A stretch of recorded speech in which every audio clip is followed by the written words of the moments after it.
This is episode 8 of Away, a podcast for anyone interested in a secular approach to 12-step recovery. I'm your host, Steph Roberts. It is about 8 a.m. on December 24th, 2018, and I thought I'd record a quick episode before the festivities begin. My mom is very into Christmas. My husband is too. And, we do things for other people. So as much as I dislike this holiday personally, it makes two people I love very happy. So I'm making beef bourguignon for their dinner and for all of our dinner, and it should be fine. My mom's coming to stay with us for 2 days, which at one point in my life, even into sobriety, was not something I would look forward to, and now I do. So that's definitely positive. I wanted to start today's episode with a couple of reminders or disclaimers. I'm not sure how best to put it. Just in case I haven't made these things clear before, which I think I have, but never hurts to say it again. I am not a representative of Alcoholics Anonymous as a whole. I am not representative of any group within Alcoholics Anonymous. My experiences are my experiences alone. My opinions are my opinions alone. While there are people who agree with me, they too are relating only their experiences and their opinions. On another note, my husband is sober almost 15 years. He got and stayed sober using Alcoholics Anonymous, and he is devoted to it in a way I am not. He is not dogmatic. He does not think there is one way and one way only. But he is spiritual. He does have a supernatural higher power. This has helped me in a lot of ways to relax, to open my mind, to accept the attitudes and ideas of others, because I love him and I see what works for him. It doesn't work for me, but it does, and it has for him. The 1939 edition of this book is what he loves. He does not see it as a Bible. He knows the history. He understands it from the inside out. He enjoys the stories and the history within it. And he identifies with a lot of those. He too has kept a very open mind, which I think is a part of his success. He has come to accept that your spiritual path may not be the same as his, that your higher power may have nothing to do with the supernatural. He is equipped to help anyone who comes to him. But I really want it to be clear that he and I do not have the same quote-unquote program. I don't speak for him. You may listen to speaker tapes of his. You may hear him speak.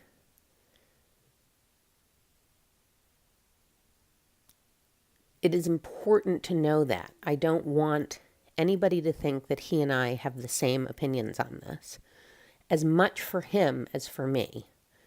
As you know, atheism in the rooms is still a fraught issue. And I don't want any of my rebellion, so to speak, to reflect on him in any way. The last thing I wanted to mention, and this in the past I think would have made me really angry, and now it made me a little angry, but it also made me feel a little sad. After recording episode 7, I received an email from a man who attends a group on Long Island. His home group is not the same as my husband's. And he sent me an email with an attachment, a Word document attachment that had a long, drawn-out version of Step 3 by a theist. I'm not going to assume a religion. By a theist who, to be generous, is dogmatic. I am so happy for this man if that is what worked for him. I do not wish to take that away from him. I only want to help people who are struggling with it, who want to keep moving forward, who want to change now rather than being held back by what I see as an unnecessary belief. I'm so glad it helped him to get and stay sober. But I do not want it foisted upon me. I do not want it foisted upon me. The email said nothing. It had only this attachment. I did write back and I said, please don't ever send me anything again. This is exactly what I'm talking about. Unless you're listening to this podcast because you are yourself struggling or because you're a believer who wants to help others struggling, or just someone who has an open mind and is interested in hearing different perspectives and the different journeys of members of AA, there's no need to send me that. I'm not interested. And it's just further to my point that narrow-mindedness is still so present in the rooms. And so I'm glad he sent it to me, someone with 8 ears who's, kind of happy and content and confident in her beliefs. And it makes me sad that that would be the only way he would present to a sponsee. I think it's important to present to a sponsee all different ways through and then let the sponsee find his or her own way. I mean, it's almost like, though we are not teachers, it is almost akin to a good teacher, curious pupil relationship. You give them the information as factually as possible, albeit we are all informed by our paradigms. But to the best of our ability, we give clear and factual information without bias.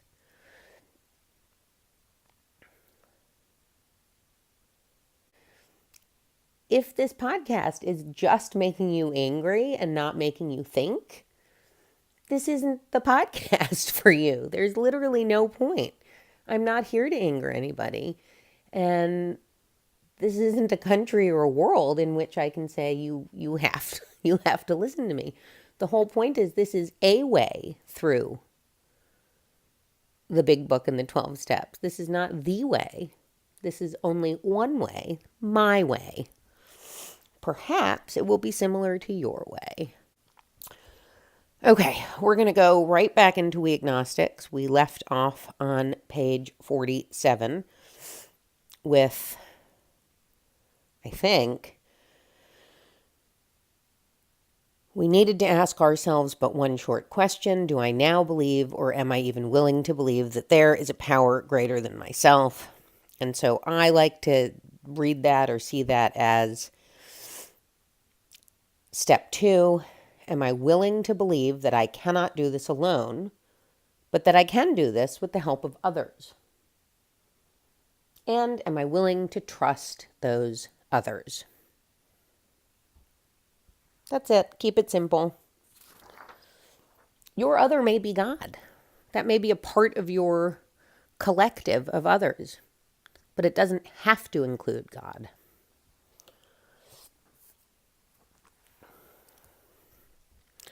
Page 48. Many of us have been so touchy that even casual references to spiritual things made us bristle with antagonism.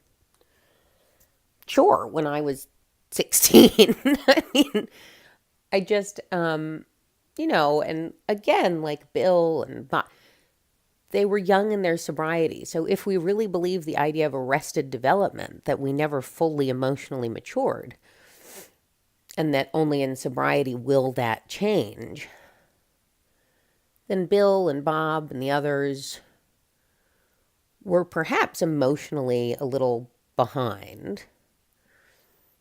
And so they were still bristling. There's no need to bristle. Each to his own. People are entitled to believe whatever they wish to believe. Personal opinions of that aside. And it can be difficult sometimes to listen to some of the things that just sound utterly ridiculous. But it isn't my job to convert people to my way of thinking.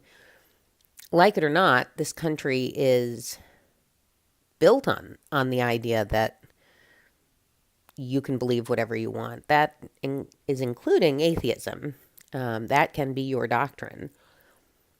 But just like the framers of the Constitution, like this isn't to expect them to understand everything we understand today, just isn't fair.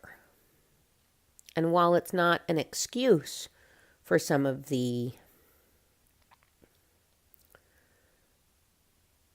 worst ideas, it is perhaps a reason. Okay, so I just don't think bristling is necessarily for the sort of confident, comfortable atheist. The only time I bristle, that's my little dog snoring. The only time I bristle is if someone is proselytizing, is if someone is trying to force me, like I bristled at that email. Otherwise, my religious sponsees, my religious friends don't make me bristle.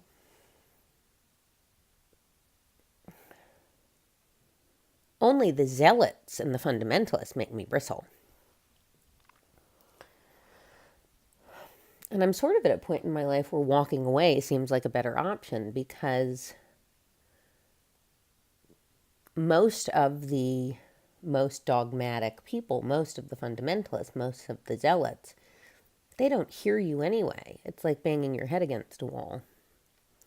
It's only the people in the center who are usually willing to listen. Moving down the page. Nevertheless, the 20th century readily accepts theories of all kinds, provided they are firmly grounded in fact. We have numerous theories, for example, about electricity. Everybody believes them without a murmur of doubt. Why this ready acceptance? Simply because it is impossible to explain what we see, feel, direct, and use without a reasonable assumption as a starting point. Okay. Well, I'm not going to lie. This paragraph makes me kind of want to scream, because in fact, by 1939, electricity wasn't a theory. It was not impossible to explain. The visual proof was perfect. But electricians do know exactly how electricity works. I'm pretty sure they did in 1939 too. So this is a way of thinking that I was sort of just talking about, and I cannot abide. They've talked consistently up until this chapter about smashing ego and arrogance, and yet this way of thinking is so completely lacking in real humility. It's like saying,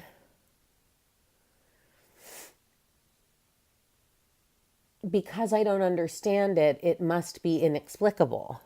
And I want to say, Just because you're too incurious to learn or too stupid to understand, that doesn't actually mean it's inexplicable. It means you don't get it. I don't understand the complexities of 3D printing, but I don't think it's somehow divine or even divinely inspired. And I'm pretty confident that if I read enough about it, I could figure it out to a degree, which would render it no longer inexplicable. It's not magic. I just don't know. Moving on to page 49, middle of the page. Instead of regarding ourselves as intelligent agents, spearheads of God's ever-advancing creation, we agnostics and atheists chose to believe that our human intelligence was the last word, the Alpha and the Omega, the beginning and the end of all. Rather vain of us, wasn't it?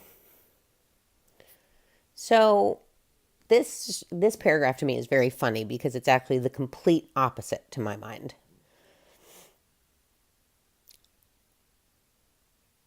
It's a good segue from what I was last talking about. I think that we humans know only a tiny fraction of all there is to know. It's absolutely ludicrous to say, I don't get it, so it must be magic. That is, in fact, incredibly vain. To say that I am so intelligent, I am so knowledgeable, that if I don't understand it, it must not be real. It must be supernatural. It must be divinely inspired. Wow. Really? We're going to move on to page 50. Top paragraph. Instead, we looked at the human defects of these people and sometimes used their shortcomings as a basis of wholesale condemnation. We talked of intolerance while we were intolerant ourselves. We missed the reality and the beauty of the forest because we were diverted by the ugliness of some of its trees. We never gave the spiritual side of life a fair hearing. This may very well ring true for people, for many people. It just doesn't for me, not at all. And my experience has taught me that it doesn't need to. I've found that it doesn't seem to ring true for a lot of women I've taken through the book. But I understand like attracts like. I really don't think agnostics are the intolerant ones. I do think highly dogmatic atheists can be, but I also think that of every religious group. And they are trying to say that we were diverted by the ugliness of some of its trees. So we were diverted by the fundamentalists, by the zealots, by the terrorists. We see them and we allow them to represent an entire faith or religion to us. So just as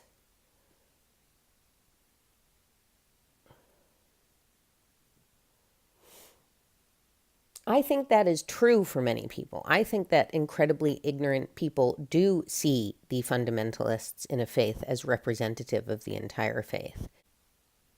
The fact remains, any doctrine will produce zealots.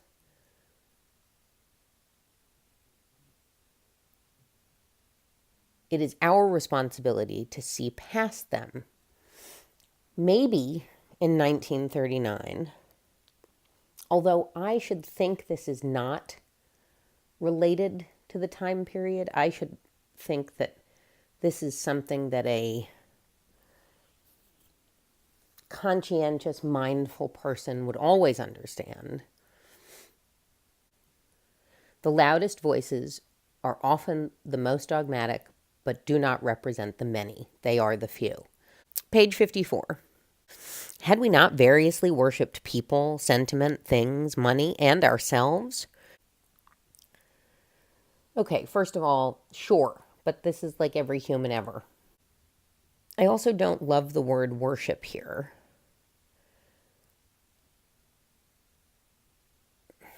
I've never worshipped people.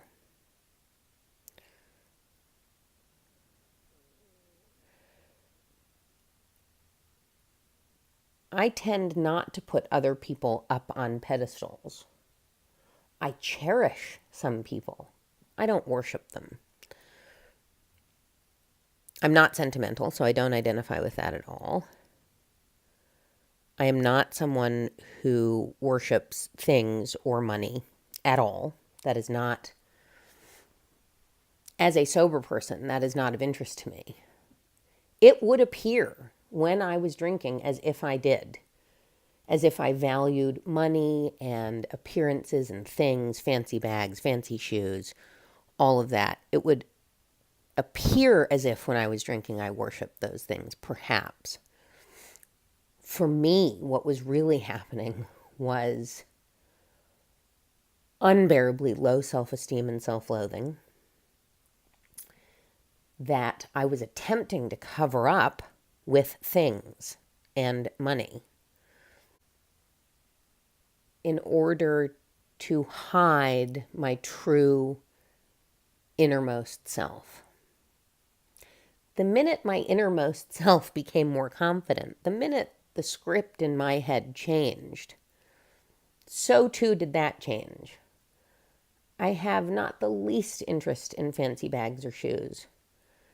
While I do sometimes buy nice clothes because I have a good job and I go to work and sometimes I need to look nice, I'm also quite happy at Old Navy. I sort of think that worship of any kind is not great and not that healthy. Taking the time to see things for what they are, cherishing the things that bring contentedness to you is wonderful. I'm going to skip right on over to page 56. Who are they to say there is no God?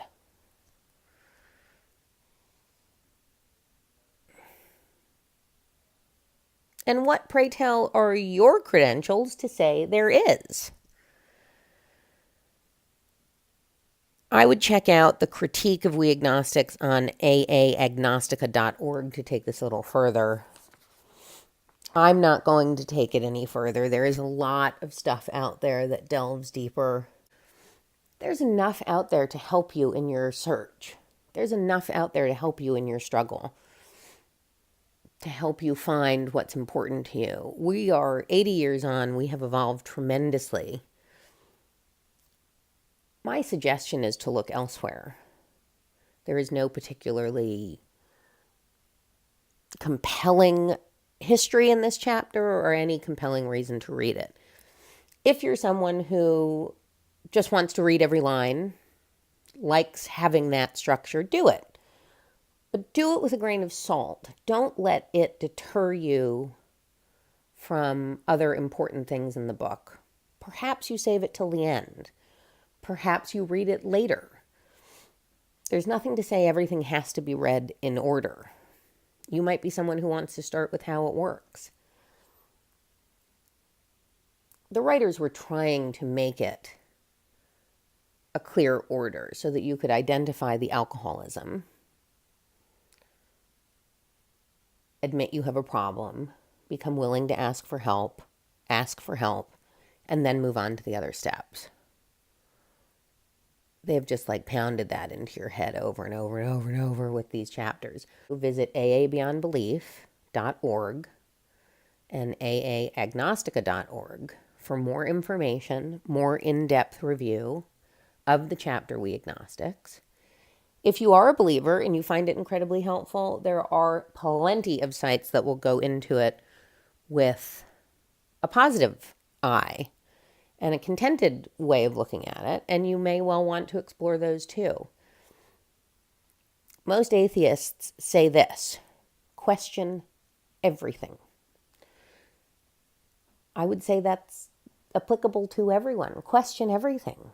The minute you begin to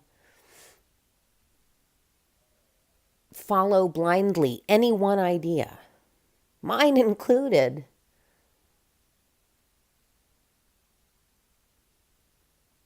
you run the risk of becoming dogmatic yourself.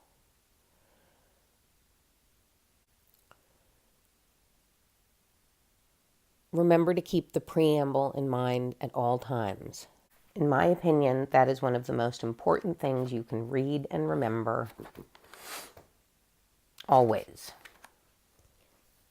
Alcoholics Anonymous is a fellowship of men and women who share their experience, strength, and hope with each other, that they may solve their common problem and help others to recover from alcoholism.